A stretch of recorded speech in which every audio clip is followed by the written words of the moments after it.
Hi, everyone. You are listening to Radio Cherry Bombe, and I'm your host, Kerry Diamond, coming to you from Las Vegas. Today's guest is Elizabeth Blau, the trailblazing restaurant queen of Las Vegas. Elizabeth is widely given credit for shaping the city into a global culinary destination. Even Elaine Wynn of Wynn Resorts said Elizabeth is more than any person in the city single-handedly responsible for the culinary upheaval in Las Vegas. Elizabeth is the CEO and founder of Blau and Associates, the strategic restaurant planning and development company, and she is co-founder of the Women's Hospitality Initiative, an organization that supports the advancement of women in the industry. Go, Elizabeth. She is also a philanthropist and co-owner of Honey Salt Restaurant in Vegas and Crown Block in Dallas, just to name a few. Stay tuned for my chat with Elizabeth Blau. This episode is presented by Las Vegas. The city is a culinary playground where innovation, global flavors, and unforgettable experiences collide. From its vibrant food halls featuring renowned coast-to-coast eats to elevated fine dining concepts with world-renowned chefs, Las Vegas redefines gastronomic excellence. In 2025, Las Vegas continues to prove itself as a must-visit destination for food lovers, offering something extraordinary for every palate. There's Casa Playa at the Wynn, where Chef Sarah Thompson and her team create dishes inspired by coastal Mexico. Sarah was just named a James Beard Award semifinalist for Best Chef Southwest. Congratulations, Sarah. Pinkies by Vanderpump is a new concept from the former star of The Real Housewives of Beverly Hills and restaurateur Lisa Vanderpump that opened at Flamingo, Las Vegas this past December. They offer distinctive dishes and statement cocktails that translate into Instagrammable moments for guests. You know, I love a little IG moment. And last but definitely not least, Cote, that's C-O-T-E, known for its dynamic fusion of Korean barbecue and American steakhouse, is set to open its first West Coast location at the Venetian Resort Las Vegas this summer. You've heard from Cote Beverage Director Victoria James on past episodes of our show, and you know she is the bomb. She and the team at Cote are crushing it, and I am sure this location is going to be very special. The Las Vegas culinary scene is clearly on a roll. Plan your visit at visitlasvegas.com.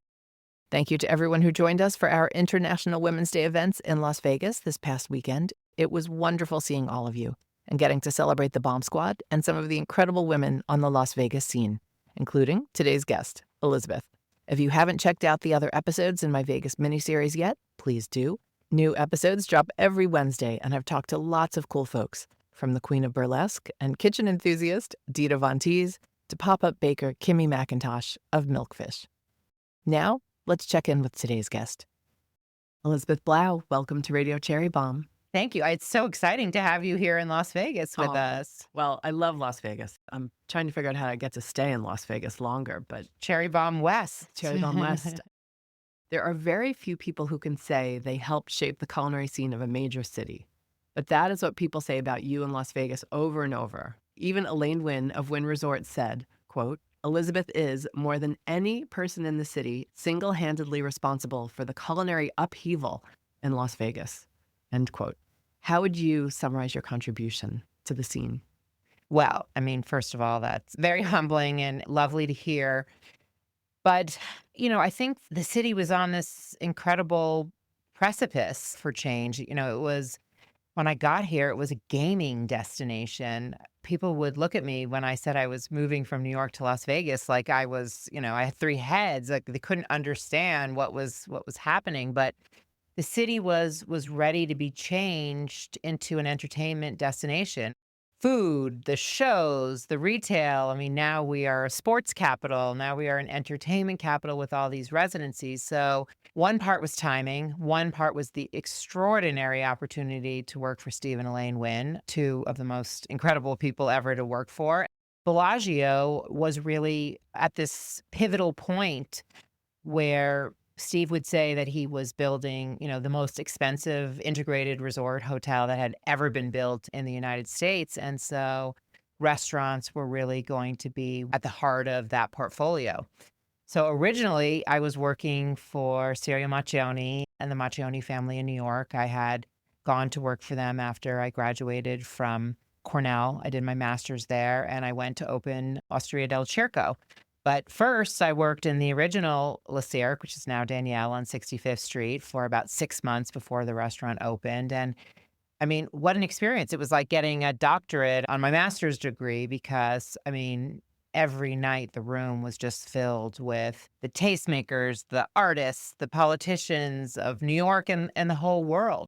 Tell folks a little bit more about Le Cirque because I don't think folks who know the New York food scene today and who are maybe a little younger know about Le Cirque, but back in the day, it was So, so major. Sirio Machoni was, I think, largely considered one of the most famous and exalted restaurateurs in the world. I mean, we know so much about celebrity chefs and we love our celebrity chefs, but Sirio really is that quintessential restaurateur. So the original Le Cirque was a fine dining French restaurant on 65th Street. And at one point I got to work on curating their photo archive. You name it, from Jackie Kennedy to Princess Grace to Henry Kissinger. I mean, those dining room seats graced, some of the most extraordinary people in the world. And Sirio was really considered the consummate restaurateur. So you had Danielle Ballou as executive chef, you had Sota Kuhn, Sylvain Portet. So many exalted chefs came through those doors. And Sirio had three sons, Mario, Marco, and Mauro, who I fit right in the middle of Mario and Marco. And Mario did his degree at Cornell, and Marco did a similar program at EMI in France. Mauro went to Columbia, and so it was just this time where the boys were going to open together Osteria del Circo, which was a spin-off, which is just Le Cirque in Italian. And so these were the heady days of the restaurant industry in New York. It was just an incredible experience to work for them. And as I said, it was just like a postgraduate degree in the true art of running a restaurant. Absolutely, I can imagine. What was the famous dessert that they had? The creme brulee. So the creme brulee, that was Jacques Torres. So that was one of the signatures. And then when I came, they kind of invented the bomboloni, which, came from Italy. It's a donut, but it was filled with the creme brulee. And then Jacques also had the incredible chocolate stove with the little pots. Oh, that and must then be what I'm thinking you of. picked it Yep. up, and there was the opera cake. Mhm. So there was just so many things that were so unique and extraordinary to that restaurant. I thought it was interesting. You said it again when you were talking, but that you considered Sirio one of the top restaurateurs in the world. And you've worked with everybody. So for you to say that, what made him so special and unique? The true art of hospitality. I think the difference is that in learning, he really ran that dining room as if he was running a dinner party in his own home. I mean, people were seated in their sections. There was the VIP section. Everything was handwritten. The dupes for the orders were handwritten. I called it the Bible. The reservations were all handwritten into a giant ledger. There was no computer systems. And when we opened No open table. there was no open table. And even when we opened Osteria del Circo, it was such, mayhem. And it was a bigger restaurant than Le Cirque. And I mean, I swear, there were days where I just would be answering the phone, Osteria del Circo, please hold. Because, we had no computerized system. So we had to bring Sirio into the modern age. But really, that true art of hospitality, he knew how to create a cuisine that transformed from just traditional fine dining and really did things that were so approachable, like the creme brulee, like his famous pasta primavera. So he brought out the additional Italian dishes that made sense. I mean, he was doing tuna tartare, before that was like a popular thing. And so he understood how people wanted to eat. He understood how people wanted to sit and see and be seen. He also knew how to bring the most extraordinary chefs to the table in his kitchen. And at one point, the New York Times did this really cool kind of like hierarchy chart of, all of the chefs. Stephen Kalt and Alex Strada, who were all alumni. It was a pretty cool, because I tried to find it a few years ago. It was a pretty amazing article to see where, all of the Andrew Carmelini, all these incredibly talented chefs have, gone off and created their own empires. But we'll talk more about this later, obviously, but folks might notice you haven't mentioned a single woman's name. They were not there at No. the time. And if they were, they were working in pastry, not particularly at Le Cirque, but when I started in my role there, I was the only woman You were other it. than the co-check. I mean, there were no women even on the wait staff. I mean, there might have been some cooks in the kitchen, but It was a different time. yes. We'll be right back with today's guest. Our next big event is Jubilee, happening Saturday, April 12th in New York City. Be sure to get your tickets before they sell out. If you're a Cherry Bombe member, check your inbox for special member pricing. We've got a lot going on at Cherry Bombe, and the best way to stay informed is to sign up for our free newsletter. You can sign up at cherrybombe.com or at the link in our show notes. Learn about any podcast guests you might have missed, our upcoming events, early bird ticket info, pop-ups, and cool food news. We send our main email every Friday. What you described is so personality-driven and maybe not so replicable. How do you replicate those vibes, that whole attitude? You can't move Sirio. No. And I think that's why what you've seen in America in terms of the non-chain restaurants has been really a replication of the celebrity chef, the Nobu empire, the Jean-Georges, the Michael Mina empires. They've really been more chef driven because the food is replicable, but creating that level of service of the maestro is really, I mean, you have Drew Nepron, who also is a consummate restaurateur. That is much harder to replicate in the front of the house. I've never thought of it that way, but it's a great question. And I think really just, the natural evolution has gone in that different direction. I mean, there are certainly great people that are directors or general managers that bring a tremendous personality, but in terms of replicating, you really don't see it. So the Winds were working on Bellagio. Mm-hmm. Le Cirque was going to open at The Bellagio. Cirque and Circo. Oh, both of them. Mhm. Okay. Tell us what happened. Did the Winds tap you to go out there? Did Sirio and his family say, we want you to go to Las Vegas and oversee this for us? So it's actually a very funny story. So I was completing my first year of my master's program, and I was on a field trip to New York City. We had read Andre Soltner's book, and we were having dinner at Lutece. And R.I.P. I Andre. know. Mhm. And sitting with Andre. So not only reading the book, but getting to hear firsthand account of the story and having him cook this dinner. So I thought, okay, this is the greatest night of my life. And then my professor, Tom Kelly, who I was tapped to be his graduate assistant for the next year, invited myself and the current graduate assistant to go have a drink at Le Cirque because he wanted to say hello to Sirio. When we got there, Sirio said, it's my wife, Edgy Diana's birthday. You must join us for dinner. So I could be one of the only people in the world that my greatest night at Lutece then became 2 dinners, because what could you say? No, we've already had dinner. We also had dinner at Le Cirque. And during that dinner is when Sirio told me that he was going to Las Vegas on vacation with Edgy Diana, who loves to play the slot machines. That's when I said, oh, I mean, everything is happening in Las Vegas. Wolfgang Puck is open there.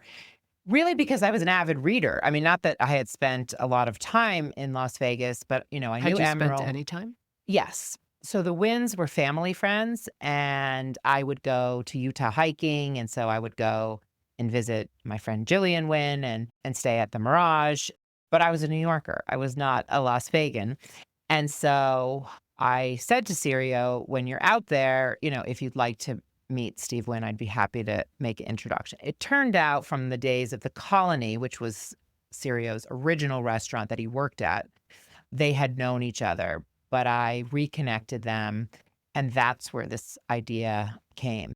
So the original idea was I was going to move to Las Vegas for 6 months, work for the Macchionis, and open the 2 restaurants. And then somewhere in the process, Mr. Wynn told me about all of the restaurants that he was doing that were all going to be internally developed. They were not going to be other celebrity chef names. Then he said, you have to come work for me. And I said, but I work for Sirio. And he said, I will take care of that. Interesting. And so Sirio was not happy with me for many years, but thankfully we reconnected because he was truly one of my great mentors. And I consider Mario Marco and Mauro like my brothers, and Edgy Diana is just an incredible woman.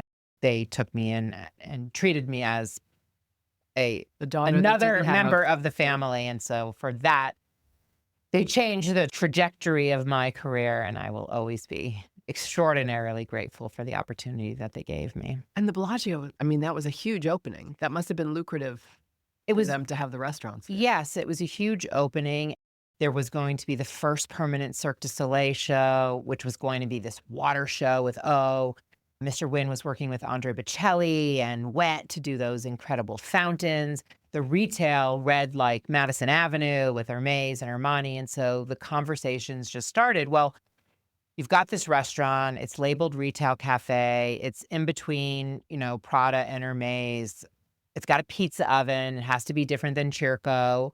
I have this friend who I tremendously admire in Boston. And so the next thing we knew, we were flying to Boston and meeting Todd English and cooking this like incredible meal for Mr. Wynn. And the same thing with Jean George in New York. And then Prime happened, and then Michael Mina, and then meeting with Nancy Silverton and saying, there are no bakeries in Las Vegas. Can you do the internal bakery for me?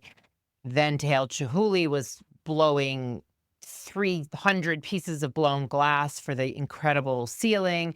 And so I said, we shouldn't just do a lobby bar. Well, what should we do? Let's do something really cool, like a caviar bar.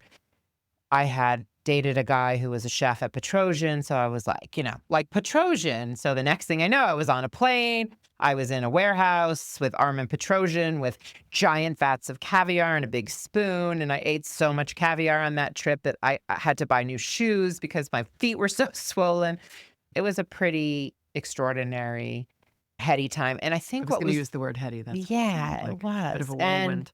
what was so cool about it was John George certainly had Vong in Hong Kong, but he was mainly based in New York. Todd English had One Olives. Michael Mina didn't even have a restaurant. He was the chef of Aqua, which was Charles Condi's restaurant in San Francisco. All of us were at this point in our careers, and then Bellagio was just this extraordinary turning point. Once the success of Bellagio, then, you had the Venetian and Mandalay Bay, and then it just became de rigueur for Las Vegas casino hotels to have a portfolio of incredible restaurants. And so that's when you really saw us start to be taken, really seriously as a culinary destination. And the restaurants brought the master sommeliers, and the master sommeliers brought the incredible mixologists. Building these restaurants brought all of the world's greatest interior decorators, architects, kitchen designers to build them. People are starting to understand why you get some of the credit for Wow. what Vegas has become. And I know you would never in a million years say that of yourself. I did read pretty much every article written about you. And it was amazing how many people brought that up time and time again. You are wildly respected here. Well, thank you. We had an incredible team. I mean, we had Alan Firstman, who now, runs the Montage Hotel empire. He was the VP of hotel operations. Gamal Aziz was the VP of food and beverage. I had a partner in crime, Kevin Stussy, who was doing it. So Mr. Wynn, on several occasions, Steve would say, I was King Arthur. I brought the round table. And, I always thought that was a fun analogy. But it was really a time that we got to, dream. We had a partnership with the Picasso family and a room full of Picassos, and Julian Serrano accepted the job, but then Alex Strada changed his mind and wanted to come. And I remember saying to Mr. Wynn, and I mean, I sort of said it half in jest, but like, don't you have another, favorite artist? And, and then that's how Renoir came out at the Mirage. So, we ended up doing a second restaurant. So it was like, careful what I said, because even in jest, like, oh yeah, Petrosian caviar bar. And then the next thing, we were actually doing it. All right. So some follow-up questions. You are an East Coast girl. I am. Were you really reluctant to move out here? Well, I was born in the Bronx, in Albert Einstein Hospital. My dad was at Syracuse at medical school, and then he was at Yale doing his residency. And so that's where we moved to Connecticut. I went to Georgetown undergrad. My first career, I thought I wanted to go into government or politics, but I started working in restaurants in high school when I was 16. I was the taco girl at happy hour at a restaurant called Pancho McGee's. Inside the bar of the big bar area of the restaurant was like a little kind of island. I made the quesadillas and chimichangas and the guacamoles, and I was the taco girl. But the people in your life must have been like, Vegas, really? Oh, I mean, yes. They It were, was kind of like moving to Mars back then. it was, I mean, people on the airplane would have a conversation with me, and then I would say that, I live in Las Vegas. People would literally say to me, "Do you live in the hotels? Do you live on the strip?" And it's like, no, we are a population at that time, it was probably 1.5 million. Now we're probably well over 2 million. But yeah, I mean, they just didn't get it. And the people in New York didn't get it. But once I started inviting the chefs out and they started seeing this $1 billion property and, how extraordinary, the early takers, realized how profitable this was going to be. And remember, what the Bellagio provided was like the good old-fashioned art of running a restaurant. These management contracts with the chefs and the restaurateurs were about running the dining room and about running the kitchen. So everything, if your stove broke, you called engineering. When you wanted to hire people, you had an HR department. At the end of the night, you didn't have to go to a bank. You drop your cash at the casino bank. And so all of the ancillary services, marketing, PR, all of those things were provided, that infrastructure, by the hotel. So it was really great. And it was really kind of an easy lift in terms of these chefs expanding because they could really focus on the good old fashioned art of running the restaurant. That was their responsibility. Put killer menus together. Don't even worry about sourcing. Tell us what you need. And we've got a whole purchasing department that can bring you the specs that you're looking for. Remember, it was still a huge change because in the early days, even the Mirage, I found this so funny. I mean, the title in a restaurant was maitre d'. There was no general manager. Your job was to run the door. No financials. You didn't see a P&L. You ran the door. There wasn't even bathrooms in the restaurant, Kerry. And I was trying to figure this out. Like, oh, honey, I'm going to go to the restroom and then throw down on the craps table. Like, what was the philosophy to force people back into the casino? There were no mini bars in hotel rooms. There was no movies on TV. The idea was it's a dormitory, a room to sleep and then come back and gamble. It was a pivotal point, for the whole city in changing into this entertainment destination, really from the bottom up. So that explains why the chefs wanted to come, but why did you want to come? Are you adventurous? Or like Ina Garten says, she leaps before she looks.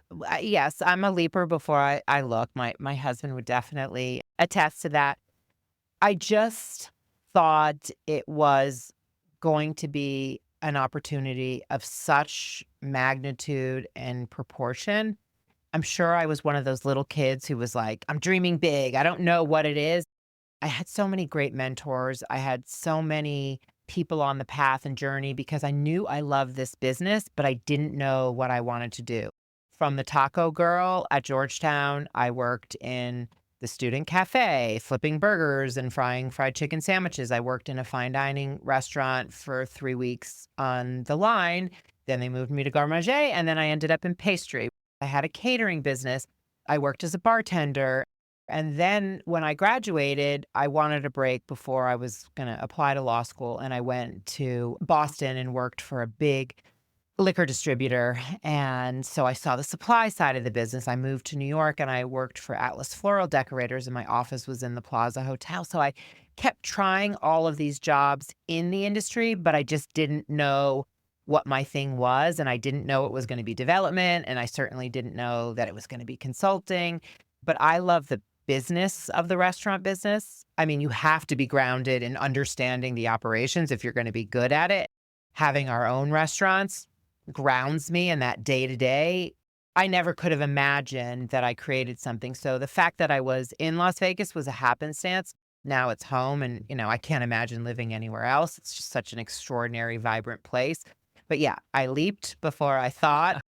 Well, your job with the Macchionis, was that your first big restaurant job? Yeah. Oh, yes. So when the Winds hired you, you had worked on 2 restaurants. Yes. And can you Yes. just describe And to us I self all the restaurants that you were now responsible for, all the concepts that you were responsible for? I was 27 years old. I hate the term imposter syndrome, but as you were describing that, I was like, wait a second, I don't think she had a job in between No. that would have qualified her for that job. No. Did you at any point feel unqualified or like, what am I doing? That's where my testosterone must have kicked in, Kerry, and I just I didn't look back. I looked forward and I knew that I had this incredible operations team, working. So I got to be the dreamer. I got to be the nonlinear thinker. I knew that there was a great partnership there that was going to make it work. I also spent a year and a half negotiating the deal with the lawyers on the side with the Macchionis so that I knew that when I came to work for the Wins, that I really understood what this management contract, what this prototype was going to look like. And I knew from then having to negotiate on the other side that a deal that was going to really work well for both parties, that was going to be financially lucrative enough for the restaurateurs, but make sense for the hoteliers and hold the restaurateurs accountable to have things at the quality and the level. And I was armed with that Cornell master's degree, but no, I had opened Osteria del Circo and opened Le Cirque 2000, and then I was off to the races. You were confident. Yeah. Where does that come from? Probably my amazing parents. Having a dad that was just like, you can do anything. Having a great mother who also believes that. So, I think I'm incredibly lucky to be rooted with great people around me and have a solid education base. I think, though, more than anything is that this is my passion.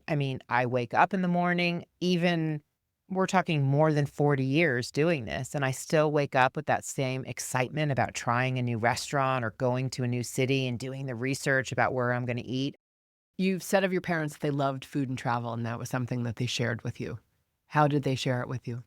At a very young age, my mother loved to cook. My paternal grandmother loved to cook. And so, I learned from them. And my mother was excited about being ingredient driven and taking us to farms like way before that was a thing that everybody, coined with farm to table. And then we traveled. My dad, he's retired now, but he was a radiologist, and my mom had been a teacher.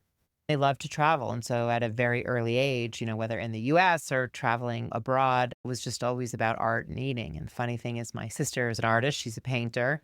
And I got the food bag, although we all love food. That's just what sparked it. But having no one in my family in this industry, it was that windy, circuitous initial trip until I kind of landed here and pulled everything to where I am now. You go to Georgetown, then you go to hotel school at Cornell. How did you find out about that school at Cornell?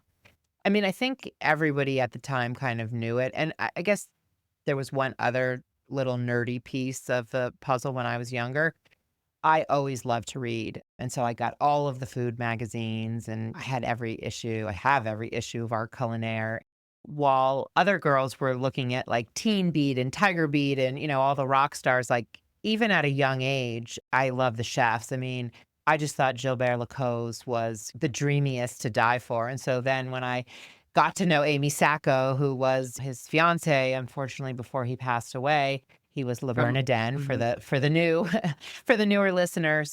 But I always just had this absolute fascination with what they did. And there was a funny story. I think you were talking to a professor and said that you wanted to consult. And you didn't even know where you got that idea from, but you were pretty adamant that that's what you were going to do. And the professor was like, consult? How? Like, you really haven't lived yet.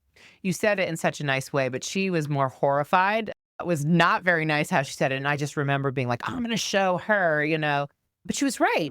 I was one of those I wouldn't say you were a kid, but back then you were a kid. Well, I was still, 25 years old. Back then, we didn't have the computers like we had today. So there were career books. There were these big, fat encyclopedias. It was so depressing, Kerry. I'd go through 1,000 pages and be like, there's not one thing that I want to be in here. Botanist, librarian. Every literal job was in there. And so I didn't know it at the time, but I was this hybrid. And so she was right.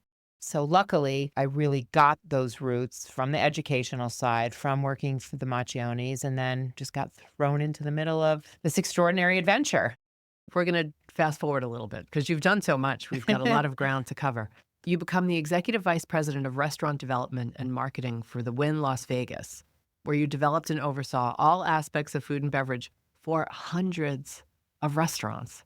I was like, is that correct? Hundreds? When you add up career-wise from Bellagio and the Mirage resorts, and then 29 food and beverage outlets that are with Wynn and Encore. And then we opened the Wynn Macau, which was probably another 20.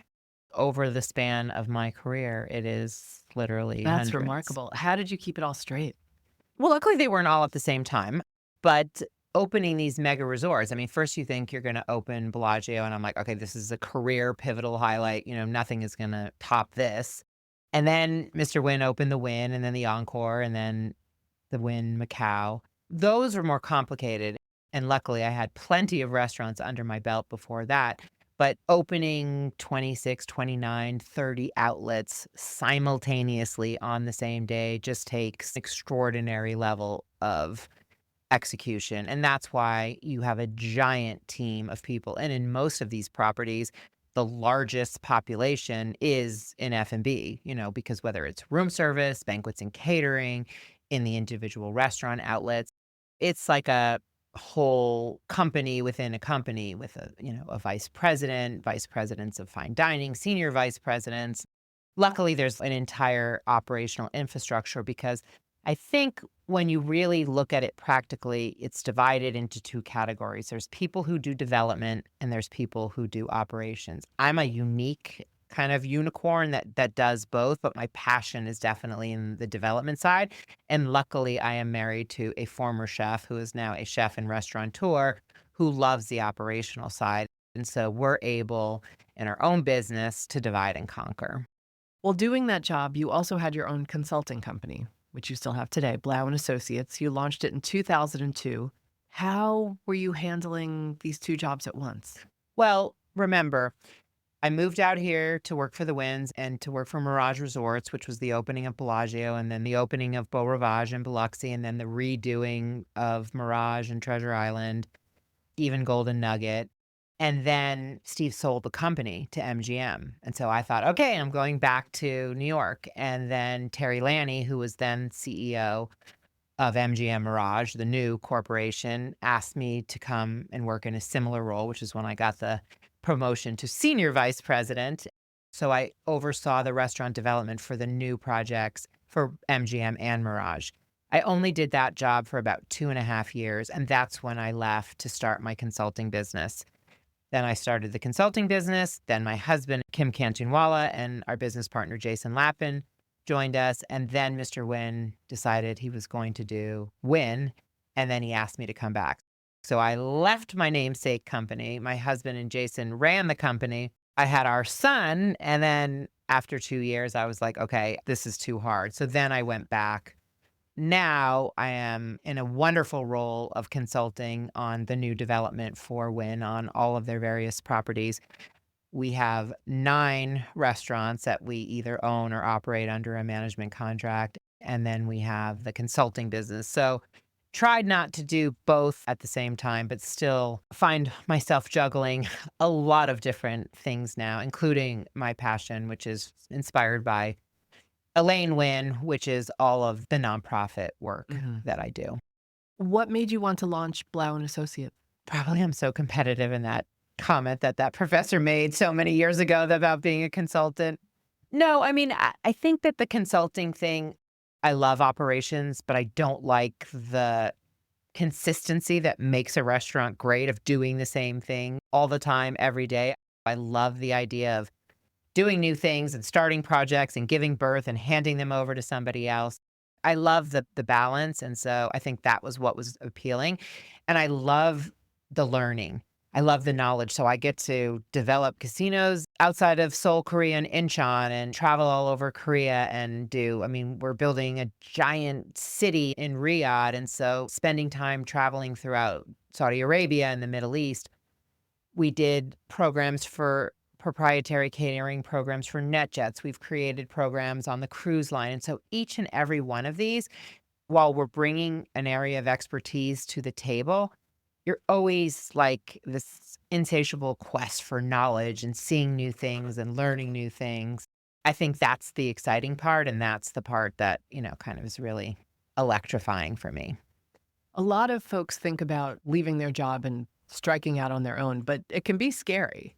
What was your mindset when you decided you were going to start your own thing? Well, it would have been a lot scarier, I have to tell you in all honesty, except that I knew that Mr. Wynn was opening the Wynn, and I knew that he would give me my first Got it. consulting Well, that's gig good. to That's help. really good advice.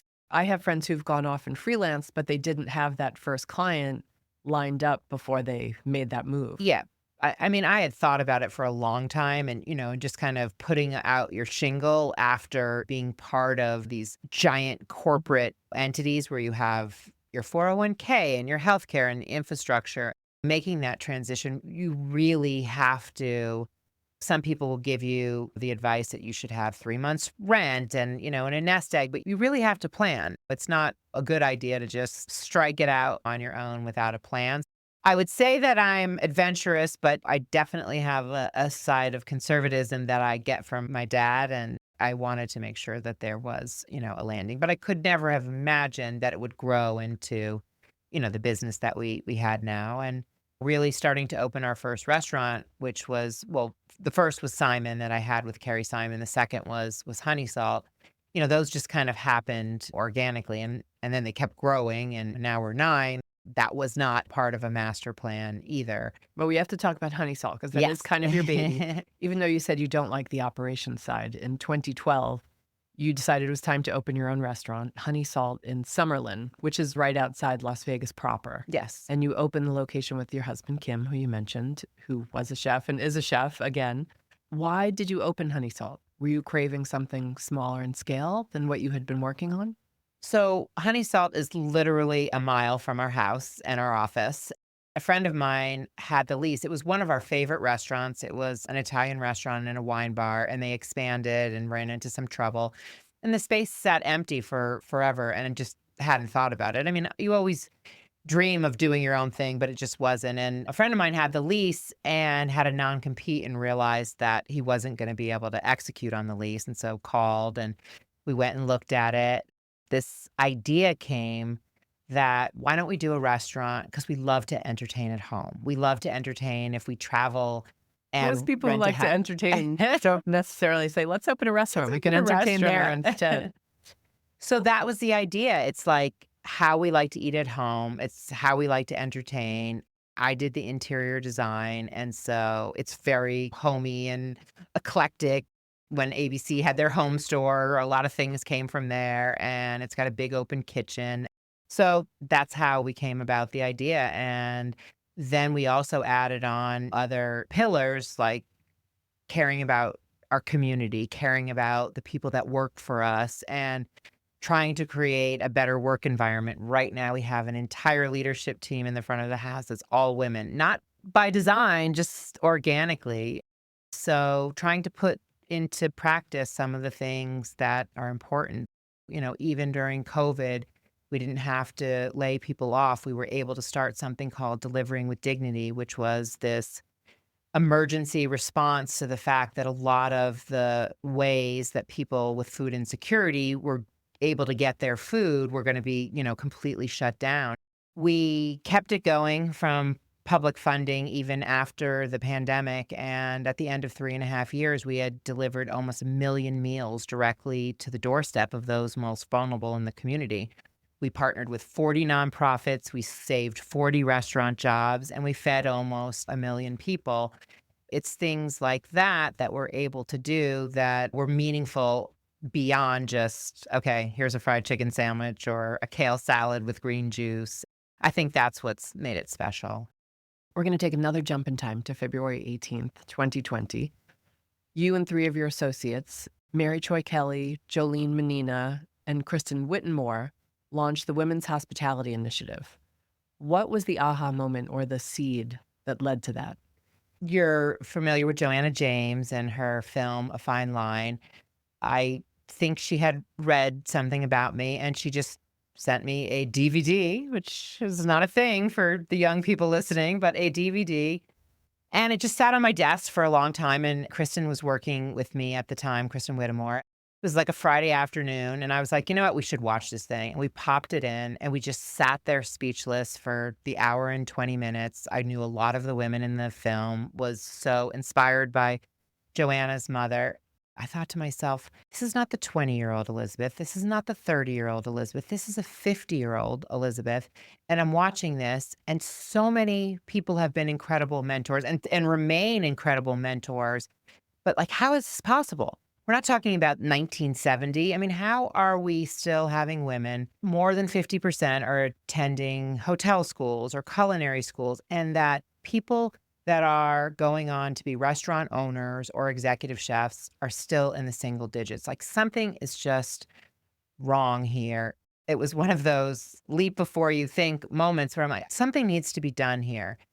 Mary Kelly and I, our boys went to pre-K together and played basketball together. And she has had an incredible career in human resources and HR and people, Bank of America and MGM. At the same time this was brewing in my head, she asked to have lunch with me, and she had left her corporate job and said, I'd love to do something in women's leadership. And I'm like, okay, this is crazy. Watch this film. And that's, as simple as it is. In this town, if you're going to do an event or do something, the first person you want to call is Jolene Manina. She's a force of nature. So she was our next call. The four of us just said, all right, we're going to launch this women's hospitality initiative. And remember, this was months before COVID happened, months after the whole Me Too debacle. And we said, this is about men and women working together. We need our male allies. We need for this to be a global solution, not just women trying to fix this for women. And also in this town, while we're the hospitality industry, casinos like to play in their own individual sandboxes. So what if we can get the casinos to work together? What if we can get US Foods and Cisco to work together? What if we can get Coke and Pepsi? And then we started on our journey of educating ourselves, because first you've got to learn what has gone wrong. And we aligned with some great international women's organizations, some great national organizations, learned best practices. And right at the time, Sheryl Sandberg and her Lean In Foundation had done this study with McKinsey.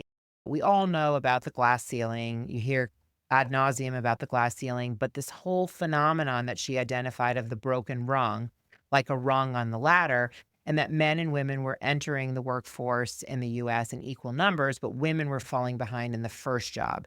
So in the US, women are entering the workforce either from high school or from college or some kind of graduate program from high school.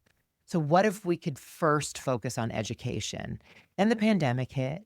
Then we were like, oh my God, we have to save the You restaurant had done so much industry. work to get the Women's But what we were- Hospitality Initiative off the ground, and then what Yes. happens? But what we were able to do was to launch an educational program. So with Mary's background, we wrote a course. It's called From the Classroom to the Boardroom: Leadership for Women in Hospitality.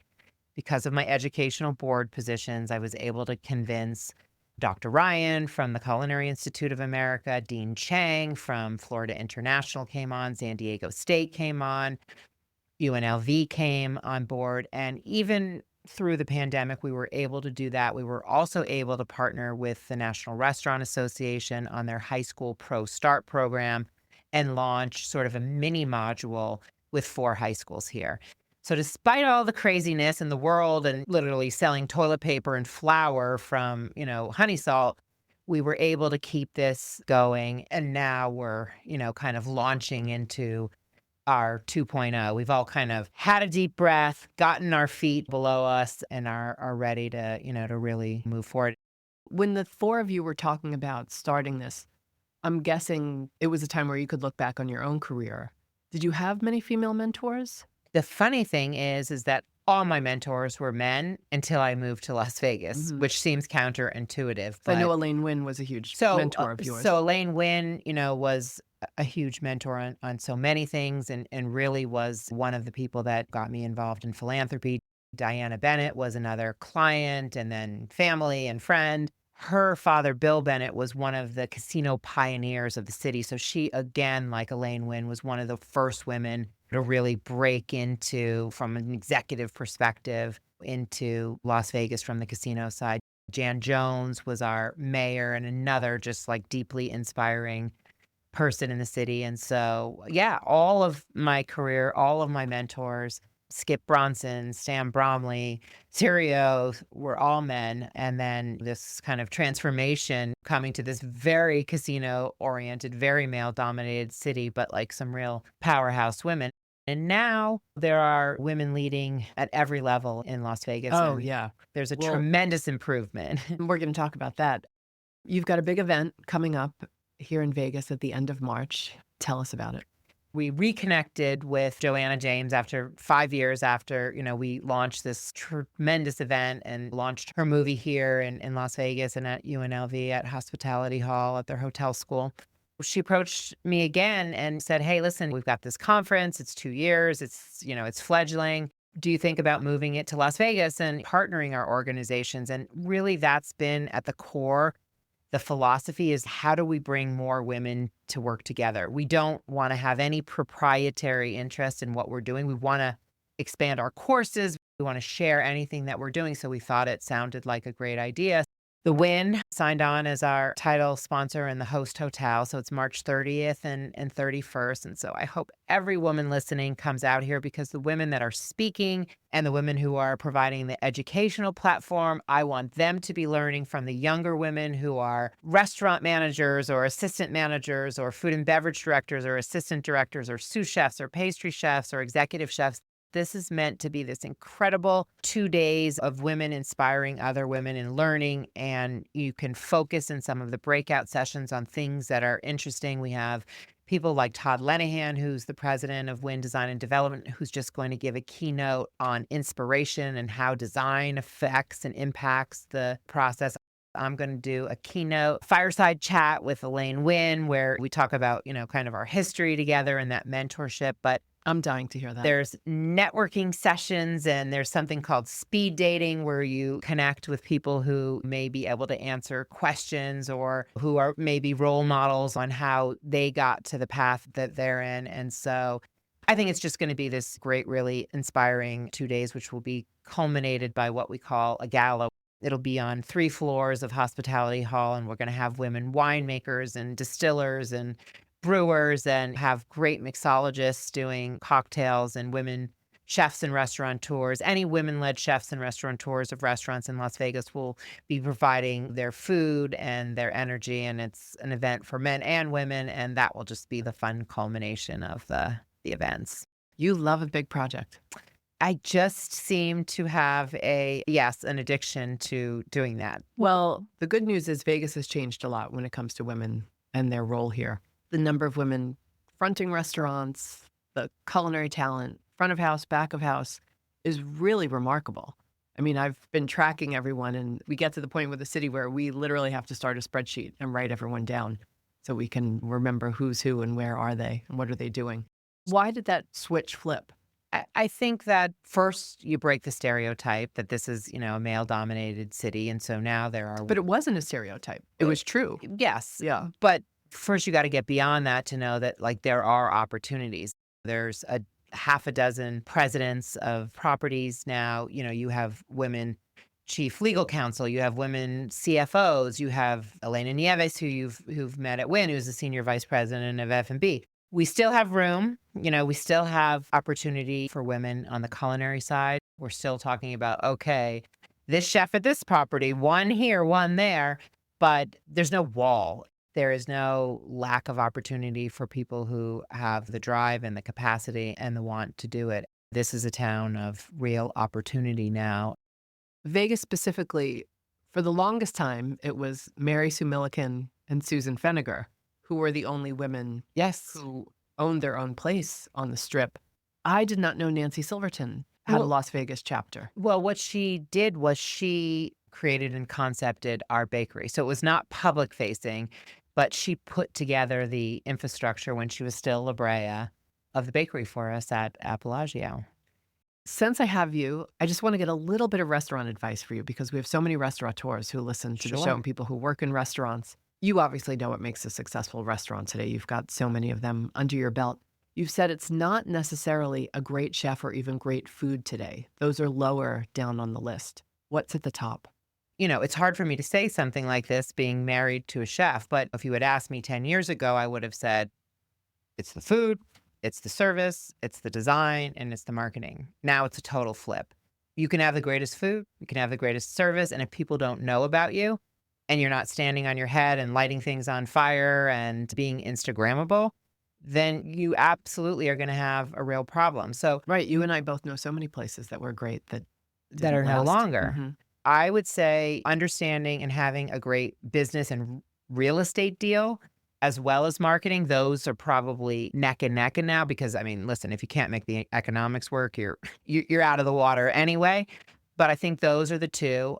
Then it's really your design, creating something that whether it's over the top or just comfortable or Instagrammable or whatever it is, that comes next.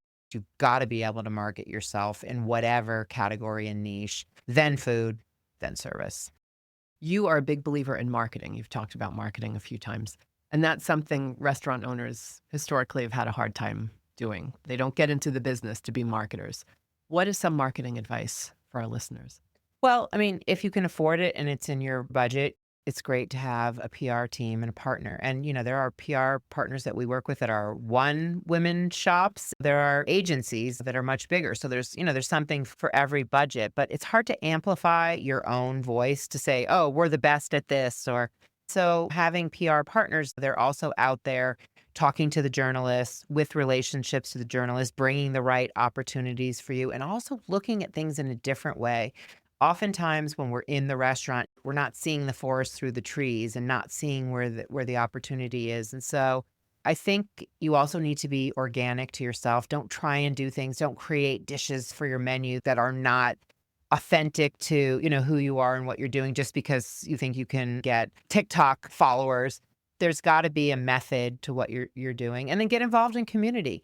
It's not only to show your customers what you're doing, but also the people that work for you. I mean, there's a lot of restaurants you can go to. So like do something that inspires other people. I mean, do it for yourself.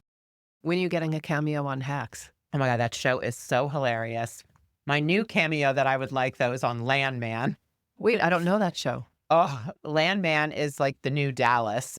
It's one of Taylor Sheridan's shows. It's on Paramount Plus and it's like the oil business in Fort Worth and things like that. But they had Jerry Jones do a cameo. And not that I'm comparing myself, but they obviously have cameos. And so we have a steakhouse called Crown Block, which is in the Reunion Tower in Dallas. And I'm thinking that would be a perfect place to film this. And, and I'd like to bring over some big, beautiful steak to the table. All right, last question. If you had to put together the perfect Las Vegas evening, what would it entail?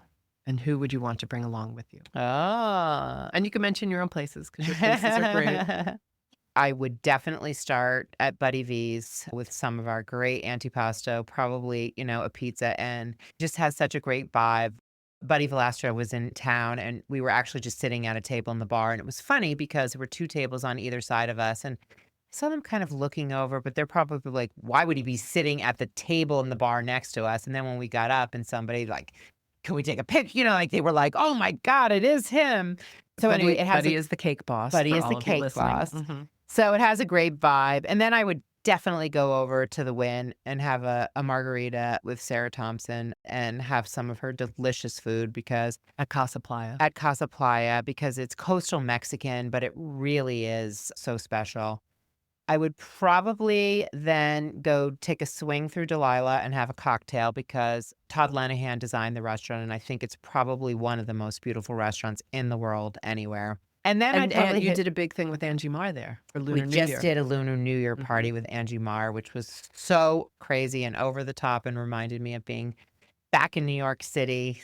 So that was crazy. And then probably end the night in Chinatown. I don't even know what they're called, but they're those delicious Japanese or Korean pancakes. They're sort of made in this waffle iron and they have like red beans or any kind of stuff. But we have an exploding Chinatown that has boba tea and sushi and ramen and all kinds of noodle places. And then, of course, every kind of Chinese cuisine from barbecue to dumplings. Oh, that's really exciting to hear because a lot of Chinatowns are struggling No, across the this country. Chinatown is absolutely thriving and growing, and it spawned off a little Koreatown, and it's that's just wonderful it's news. really vibrant. Any residencies, any concerts or entertainment you would go see? Well, by then you're probably like really full and need a nap, but I have gone twice to see the Eagles at the Sphere. The Sphere is really one of the most extraordinary entertainment venues. I mean, when I went to see the Eagles the second time, it was not even, because there were so many things because of the visuals and the music, and there's always something else to see. On my hit list, and you're gonna laugh, is I'm dying to see Barry Manilow. I remember my parents listening to the music, and he has a Your residency. parents, I had Barry's Christmas album, didn't you? Yeah, right. One of us had it. Is he playing here? Yes, he's at the Westgate. Oh, okay. Thank Aw, you for all thank your you. time and for everything you've done for women and everything you've done for this industry. Oh, thank you. You Well, bet. it's an honor to be on this podcast. And, I'm a huge follower of Cherry Bombe and what you've done for the industry and for women. And so it's great to be here together with you. Aw. That's it for today's show. I would love for you to subscribe to Radio Cherry Bombe on Apple Podcasts or Spotify and leave a rating and a review. Anyone you want to hear on an upcoming episode? Let me know. Our theme song is by the band Tra La La. Thank you so much to the team at Sticky Paws Studio in Las Vegas. Our producers are Catherine Baker and Jenna Sadu, and our editorial coordinator is Sophie Kais. Thanks for listening, everybody. You're the bomb.